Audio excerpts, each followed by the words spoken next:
Alright everyone, how's it going? I hope I find you well today. So today I wanted to talk about two things. How to beat your stutter and how to get over social anxiety, which is kind of like they come connected. So if you don't have a stutter, you can still take something away from this video, and if you do, hopefully it'll help you. My idea with this video basically is that it's a video that I would have wanted to see when I was younger, confused, angry at the world for having a stutter. And it would have helped me if I saw it then, so I'm going to make it now and help some of you hopefully. I've got some notes, because it's a big thing to talk about, and I want to try and stay on track as much as I can. Now, a few disclaimers. These things work/have worked for me. This isn't a replacement for going to like your speech therapist or your doctor or anybody else. I'm not a professional. All personal advice might not work for you, might work for you. Don't know. And the reason I'm making this video is because my daughter has a stutter, and that was always like my worst nightmare. Because I know kids can be brutal, and I don't want her to have to go through the nonsense that I had to go through too. But the difference between my daughter and me is I actually, she has me. And I get it. I never had anybody that gets it. I had people trying to help, making it worse, but trying. Now, I helped her the other day when she was getting stuck and stuff, and almost like instantly, it didn't get rid of it, but it was considerably better. She got it under control real quickly. And we're gonna go through how I did that as well during this video. So I'll start with talking about the stutter, but I will also, as I'm going, it will cover the social anxiety side as well. Now, I'm sure you know what a stutter is, so I'm not gonna go through that. But there is some things that can make it worse. They don't cause a stutter, they're not why people stutter, but they can make a stutter worse. And I'll also be talking about things not to do if you have a friend that stutters. So things that make it worse is being put on the spot, social anxiety, and public speaking, and just being fatigued and tired and stuff. Now, if you have a friend that has a stutter and you want to help them, do not finish their sentences unless they're clearly hinting that they want you to. For example, if someone's talking and dropping hints, like what's that thing called in the living room again, you sit on it when you watch the TV. They clearly want you to say sofa, chair, settee, anything like that. They're clearly trying to get you to help them because that word is blocked for them and they can't get it out. But don't interrupt them and guess, because that's super annoying. Now imagine how frustrating it would be if you know exactly what you want to say. To you it's pretty obvious because of the context you're given around it. Say I'm trying to talk about a car, and like the thing, you drive it and it's curtain, they're like, catamaran! It's fucking annoying. So try not to do that. The best thing that you can do is nothing. Just be patient. Listen, and I get it. It's annoying. It can be annoying. It can be frustrating. I understand. We all do. But just be patient and don't draw attention to it because you'll make it worse. Don't interrupt them to tell them to think about what they're saying, to take a deep breath. Just don't interrupt them. It's an awful idea. If you interrupt them, it draws attention to the stutter, and it'll make them hyper aware of it, which is obviously going to make them anxious, which will make it worse. Now, most of us understand it comes from a good place. Like, people are trying to help, but it's like giving CPR to someone having a nap. It's coming from a good place, but you're gonna break their ribs and it's not needed. So as a rule, I would say keep eye contact when they're offering it. Try not to look away or show any signs of frustration or anything, because it just makes us hyper aware.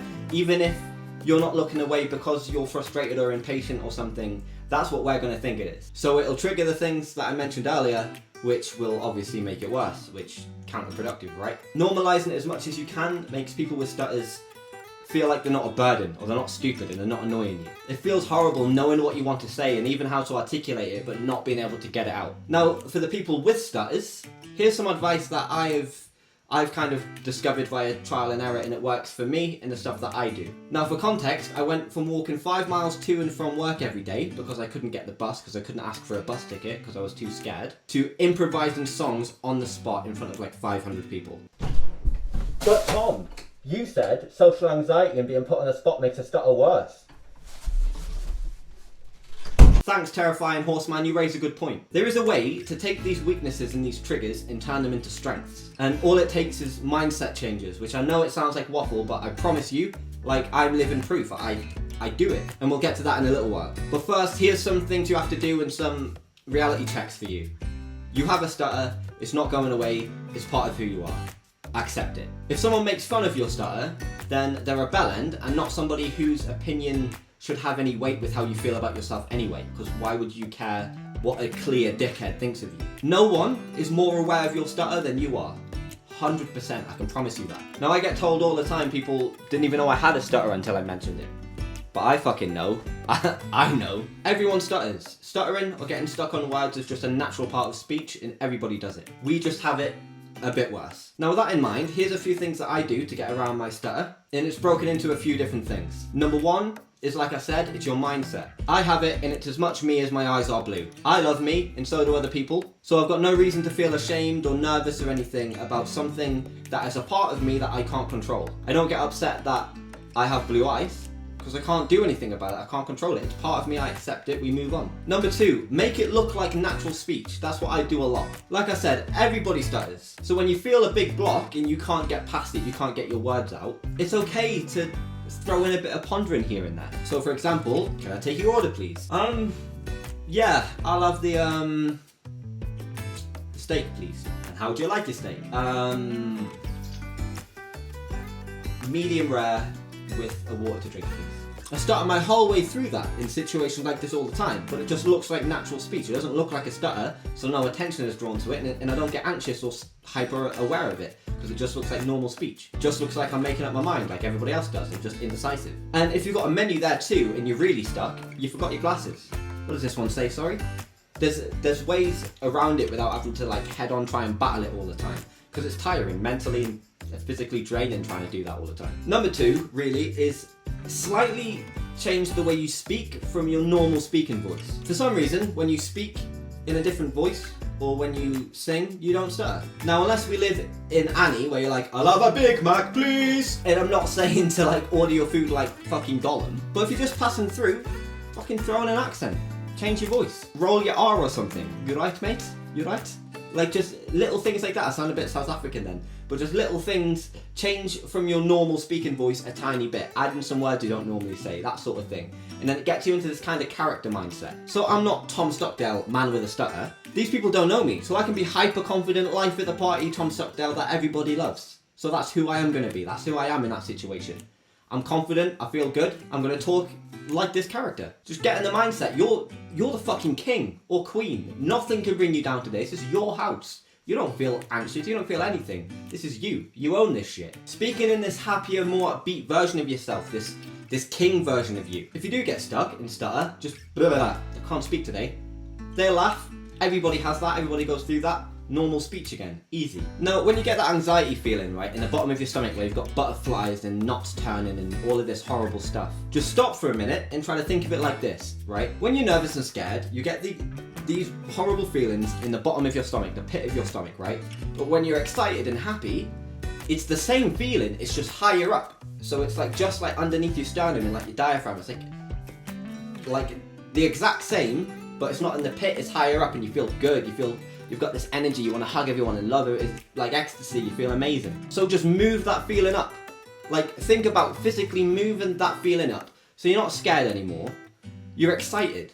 And then it goes up here and your heart beats faster and you feel good and you're like, fucking yes, this is my house, and you feel great again. Move that anxiety feeling up, force it to happen. You tell yourself that you're feeling this because you're happy and you're excited, your body believes you. It's what I do every time before I play on stage.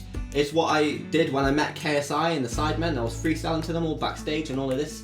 Like, every time I'm in a situation where I'm nervous, I move it up and I fucking love it and I have a great time instead. Most of your blocks are mental, so if you can get past that, you're halfway there already. Now, there are a few things you can do physically which can help as well and help get you through the moment. And the first one I'm going to tell you is, this is the one that helped my daughter instantly. So you can tap out the syllables of the words you're going to say. Now, it can start by tapping your leg with your whole side. So, I am Tom Stockdale. I am Tom Stockdale. You can start off like that, right? So next time you get a block, just try it. Just take a breath. Tap out what you want to say. Tap out what you want to say. It's easy. Starts off something big like that, then you can move to just a finger. And then what I do, and I've been with my girlfriend for over 3 years now, and she's never noticed me doing this ever. There's never been a notice until I told her about it the other day after showing my daughter. What I do is I just tap my thumb against my finger. If I'm getting stuck, then I just have to do this and it just looks natural. It just looks like I'm fidgeting a bit, or I've got my hand in my pocket and you can't see it at all, my hands are by my side. Little tiny taps, everything I say, and it just flows out easily. Another one is slow down when you're talking.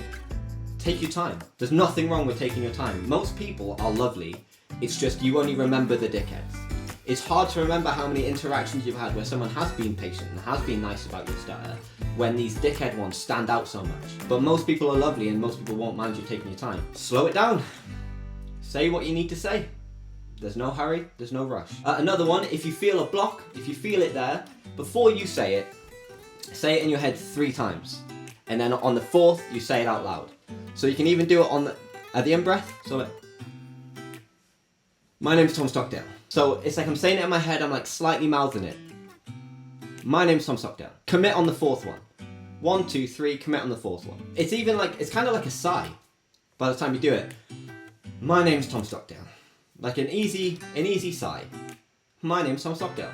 It's the same thing. Now music helps massively. If you can learn an instrument, learn to sing, learn to rap, you don't have to be good, but it gives you a sense of rhythm, and then it gives you rhythm patterns to talk in. Like we already know, you don't stutter if you sing, you rap, you do a voice, you're doing these different things. Now I think that's because you have rhythm patterns to speak in. So it's not a case of rhyming, but I'm talking in a pattern. Everything comes out just like this. I have a rhythm and a pattern that I can talk in, and it helps it flow, and then I'm not thinking about it. There's a predetermined pattern there for me to speak, and then I just roll. And music's just good for you anyway. It's good for everything. Mental health, helps you get girls, helps you make friends. It's good. You should definitely get into music. Now the main breakthroughs that I had personally is when I accepted it was part of me, and I wasn't ashamed of it anymore. Why should I be ashamed of it? It's part of me, I can't control it. It's part of my identity. I realised who I was, stopped trying to be someone else, and then my confidence grew. And then I kept putting myself in intentionally uncomfortable situations. The only place you're gonna grow is outside your comfort zone. It's throwing open that closet door and shining a light on the monster and saying, fuck you. I'm not scared of you. You don't have any power over me, you little fucking gremlin. Now, does it feel grim? Yeah, at first, it feels fucking horrible. But then you realise you're still alive, the world is still spinning, and you still got all your limbs. You survived it. Keep doing it, and then eventually it gets even easier. And then further down the line, you don't even think about it at all. You've been through this thing so many times, it's easy. Now that monster is in a cage. It can't hurt you, you're not scared of it anymore. You're aware that it's there, and it's something to be cautious about, but you're not scared of it. And then the more that you push yourself, the more your confidence grows, and then the smaller that monster gets until you've got a little hamster in a cage. Now, you can get things that set you back. Some people are dickheads, and you're gonna have to deal with that. Now, I was playing an open mic once, and I was introducing myself, and I was stuttering, and I got stuck a bit, and someone shouted, "Today, Junior!" So, this proper funny cunt just did that to me in front of an entire room I was about to sing to, and people were laughing. Now, I wanted the world to swallow me up. I felt grim, I felt sick, I was shaking, anxiety, I felt horrible. And then what I did was go, ha ha ha ha! You done now, or do you want to get up here and take over? And then everybody laughed, people were clapping and shit. I'd taken the control back of the situation, I'd taken the power back. I wasn't a victim, and him the aggressor. He wasn't a threat or intimidating me, he was a nuisance that we were all tolerating, like a fly buzzing around the room. Totally changed the power dynamic of the whole thing and left me on top. Now, he was only trying to make a joke. It's a shitty way to go about it, and it was at my expense, but I don't think there was any malice there. He was just trying to be funny. And after my set, he actually apologised and bought me a pint, which was really nice. So I don't think it was coming from like an evil place. He was trying to hurt me. Now, you push through enough of this shit, and eventually it just rolls off your back. I don't need their acceptance or validation or anybody else's, because I have my own. And that's what you need to be like. You're class. You are the best in the world at being you. I know that sounds like waffle you'll see on a fucking Hallmark card or something, but it's true. No one else is as good as being you as you are. So fucking smash being you, and fuck trying to be someone else or something else. Own it, own yourself. Give yourself validation, and you don't need it from anyone else. Now, I hope this video helped you. If you have any specific questions, leave them in the comments and I'll do my best to get back to you all. Accept it. It's a part of you, and it's nothing to be ashamed of at all. And to prove it one further, all of these people had stutters too. Noel Gallagher, Tim Gunn, Steve Harvey, John Lee Hooker, Samuel L. Jackson, Scatman John, Nicole Kidman, B.B. King, Marilyn Monroe, fucking Elvis, Charlie Sheen, Ed Sheeran, even Bruce Willis. So there's no connection between having a stutter and not being successful or anything. You can be whoever the fuck you want to be. It's part of you, not you. Easy. Now, I hope you enjoyed this video and you could take something away from it. Let me know if it's true, if it has. And do me a solid and drop a like on this video if you did enjoy it. All my socials are in the description if you want to drop me a follow. And I hope you have a great week, lads and ladies. I really, really do. Take care, and I'll see you in a bit.